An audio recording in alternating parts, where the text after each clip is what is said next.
FMPwn's new Source 2 version of Cache has been released to the workshop. Come with me on a walk around it, with lots of comparisons obviously. Starting in T-Spawn, we now have a proper story for how the terrorists entered this map, and it's through this sewer. They brought with them a grappling device, though I'm unsure what it's used for since there's a nice ladder leading up and out of the sewer, which they must have climbed. Smelly terrorists. Let's stop and appreciate the new stormy ambience.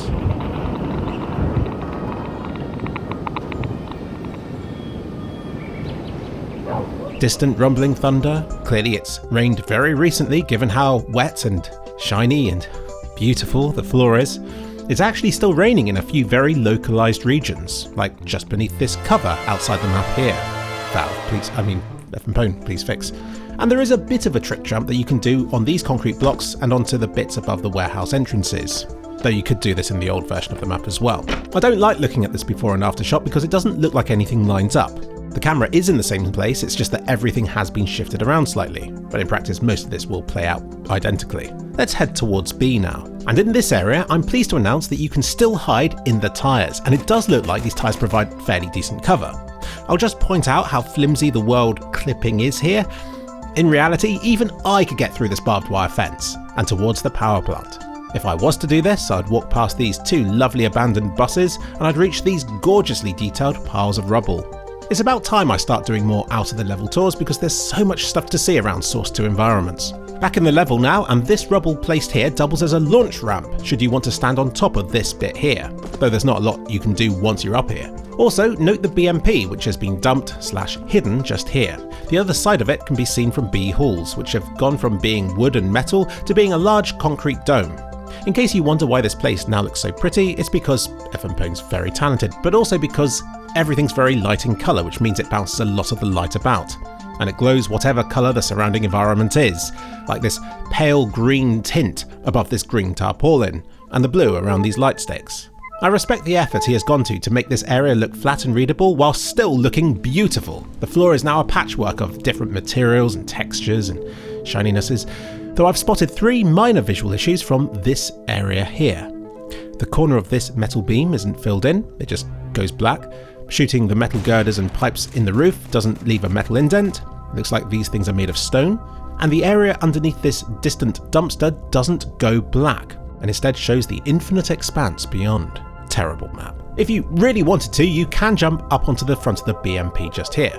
But there's a child's play area not far away which should be a lot more fun. This flaming barrel provides new gameplay. It is lit dynamically, meaning that people stood in this corner will now have their shadow revealed from around the corner. Pretty awesome if you ask me. Now I can't show this area without again escaping from the map. I reckon I could squeeze between these bars, even if I might lose a shoe.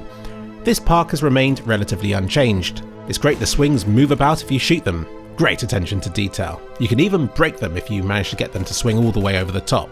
Just like in real life. Sadly you can't enter the slide. I guess it's for children only. But that's okay, because if you were to use this slide then you'll get a nice wet surprise at the end. I don't miss that bit of my childhood. What we can do though is to walk all the way across the Ferris wheel. Amazing amounts of detail on what should be just a distant prop, right down to a missing roof bit which can be seen on the ground just next to it. Lovely amounts of lavish detail, just what CS2 needs. If we venture further out than this, the world does eventually drop to PS1 era quality and we enter an endless muddy swamp. Moving towards Bombsite B now, the entrance has been shifted a bit to remove a few hidey corners either side of the main site's entrance. Into checkers and the skylights can have grenades tossed through either way, and as FMPwn says, it is now theoretically possible to fire all the way from the back of B through to the far end of A. If you're better at lining up your shots than I am, I guess. Bombsite B feels a lot more open and airy now. I can imagine there's quite a draft, with this side being quite open to grenades being thrown through from mid. And visually it's gone from a light and pale yellow to a deep, rich orange hue. I have to talk about graphics because gameplay has remained relatively unchanged. I'm a bit sad we've lost the wonderful looking cracked glass from the Source 1 version.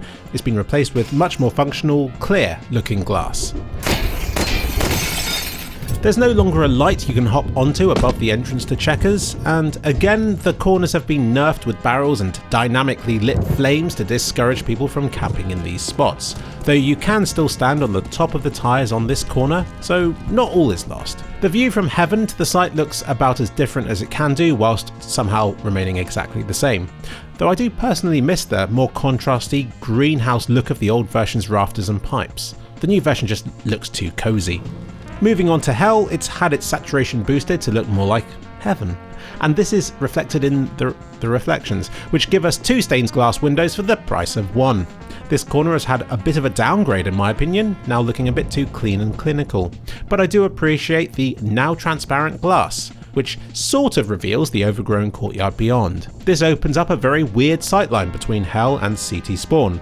It is now, in theory, possible to see players through some of these panes, though FMPone has gone to great pains to not make this feasible in practice, by making some panes opaque and by adding lots of tactically placed foliage. But it is still theoretically possible, if a bit of a pain. I also love how somebody's drawn a sign to Bombsite B on some peeled wallpaper here. Very resourceful. Though I'm not sure how all this wallpaper is actually hanging on in the first place, as it's quite a long way in front of the wall behind it. Heaven hasn't changed too much, but we've had this pretty picture frame swapped out for some graffiti, and unusually for FMPone, he's added a doorway here which goes to nowhere. And it looks like the crates which used to be at the entrance of CT Spawn will provide a lot less visual cover than they used to, which will make camping the enemy spawn during warm-up a lot harder now. But at least now we can shoot them from through Hell's windows with a bit of a boost. Dank. So this new version of Cache definitely has fewer hidey spots than it used to. We'll take a quick detour to CT Spawn, which hasn't changed that much, which sucks to say when I'm sure FMPone dedicated literally weeks of his life to overhaul every single texture and asset in this area. I imagine the story for the CTs is that they rocked up in this APC, hopped over the washing machine and took some time to visit this garage and maybe to spray paint this van a bit before getting ready to fight the terrorists. I will take some time to appreciate this view across this open area, which again hasn't changed that much. I just never noticed it before, and I think it's because it's now a lot easier to appreciate now that all the foliage has been pruned back. But yeah, a lot of this stuff was here before. Oh Fluffy, no, Fluffy, get off my keyboard, come on. God damn it. But it's just a lot easier to appreciate now that it's been pruned back, which I guess makes it easier to see all the lovely little details he's added to the buildings surrounding this area. And again, I reckon even I could escape from the map in this area by crawling underneath this razor wire. I wouldn't want to though, and I'd get very muddy. And there's another sewer entrance just here, which would have made for a very interesting twist had the terrorists come out here instead. I'm really not sure who's been going around lighting all the drums in this map on fire, but I do kind of appreciate it. If this is a hotel over here, then they have some spectacular views of the power plant. Let's head up to truck now, and it looks like it's returning to nature. The whole back end of this truck has gone and smushed into the ground, allowing for a nice gentle ramp up to the back of it, which requires far fewer jumps than in the old map version. Honestly, I've never really thought about what's behind this concrete wall here before, but it looks to be a radioactive scrap heap, stretching on as far as the eye can see. There's something very Half-Life Alyx-y about all of this. So much detail for a region of the map that's so hidden from view, but there are ways of viewing it. Bombsite A may have lost an APC, but it has gained a big square storage container in its place. Early previews of this map hinted at an angled bomb site, but it looks like that was scrapped, and what we've ultimately got will play quite similarly to the old version of the map. But the cover around the centre of the bomb site now all lines up a lot more flush with the rest of it, so there are now fewer corners to hide behind. Forklift's hidey corner has been given another traitorous flaming barrel to cast shadows of whoever's stood here, and more of this top railing has been removed to make it easier to drop down to the site. This crate concealing shroud has been raised. You can still boost up here and use the boost to cover the entrances of the site, but its raised height will make it harder to see players stood on the site itself. And I'm happy to say the lamps here still exist for you to hop along if you wish to do so. And from up here it will give you a fantastic view of the radioactive scrap heap, and a lifetime supply of radiation to boot. A main looks like this. The ceiling has been raised, the whole place looks a lot more airy and welcoming. These changes have enabled a number of narrow, high-up windows and holes in the roof for grenades to be tossed between here and A long. Remember, the Source 1 version had no way of doing that from here at all. This inaccessible room is almost weirdly bright now, but it should make player readability in A main very easy. I think that's the emphasis of the changes to this version of the map, is to reduce the number of hidey spots and to make the whole place look simpler. The crates at the far end have been reduced in size and in quantity, and when combined with the higher roof, it feels like this corner will be a lot less OP to hide in now.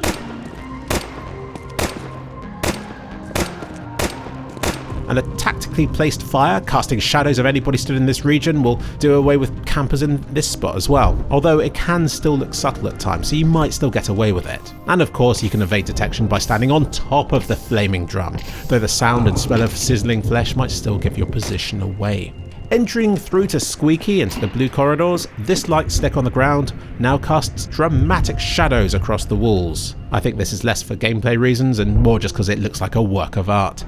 These bits of the map don't seem to have been changed that much, so instead I'll just show a few before and afters, and I'll climb through one of these windows to compare the view outside. There's nothing wrong with how the old version looks, but the new one looks a lot more like a beautiful painting that you might want to hang on a wall somewhere, with some dreamy, misty woodland in the distance. It's a shame there's a randomly dumped radioactive barrel just here, but nowhere's perfect, I guess. Moving on, this room looks the same but different. A few before and after shots will suffice here as well. The doorway has been made shorter and a window has been added above now, so it won't change too much in practice. And just like that, we're back to near T-spawn again. These large red things look impenetrable, but you can still get through them with an AWP. This entire corner is now lit up with a huge orange dynamic light, giving away the positions of anybody stood near these telephone boxes. Boost now behaves quite similarly again. When the map was first released, there was a pixel boost on the side which allowed people to get up here solo, but that has now been patched up. You can still get up here solo using these trick jumps from mid, which is sadly a bit beyond my ability to perform consistently. And there is now an extra oil drum down in this corner here, which was probably used to nerf this camping spot when used to conceal yourself from people stood on top of Boost. Let's appreciate how gorgeous the stonework around middle is. It's lovely with its overgrown statues, one in a very advanced state of decay. Doesn't look like this chimney has long left either. At an early stage, this map had sunset lighting, but I prefer how it's ended up looking, and I really like how the red bricks contrast against the striking blue sky beyond.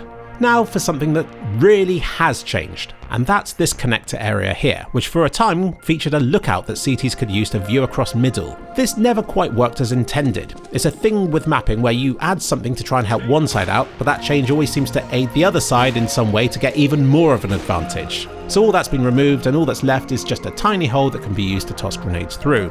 I guess I was expecting more of a radical change to try and balance this area of the map, but maybe this is all that middle needs to be better now. While I'm here, I might as well cover highway. Not a lot has changed here, but the bridge thing overhead could perhaps have been added to aid in grenade lineups, especially between highway and Bombsite B, as there's no other gameplay purpose for it that I can think of. Let me know if I'm wrong. Okay, onto the vent, which looks ugly and too bright in my opinion, but I can understand why. It will make any player stood inside it very visible through the grills at a glance. I think you should be able to toggle these vent flaps up and down, which would make it a fun game of peekaboo, and Schrodinger's terrorist. But alas, we must now move on to the final few rooms of the map, being garage and dumpster. Garage is now more of a greenhouse, full of windows, but none of these can be shot out, and all but one are still intact. I imagine this will lead to interesting balancing in future updates where one of these could perhaps be removed to enable all sorts of new smokes into middle and stuff like that. But for now we have to make do with just this one very limited one in the corner, and we have gaps in this wall here, which can be used to throw grenades towards A long and possibly even A main if you play your cards right. It might even be possible to smoke B from here, but it's tough. And Dumpster has developed a pipe issue with metal beams and tubes all over the place. This can probably help to line up grenade throws, but I think could serve to obstruct a bunch of them as well. This area has been made more of a pass-through place than to serve as a few corners that you can hide in, but I reckon you could still manage it. Just know that any weapon can penetrate this wall here. And that's Source 2 cache for you. It's wonderful to see a classic map back in the game and ready to be added to whatever Valve is cooking up next. So my advice to you on this map is to learn which glass surfaces can be shot out, and if you're trying to camp somewhere, don't. But if you do, then be wary of bangable surfaces and of any flames which may betray your position.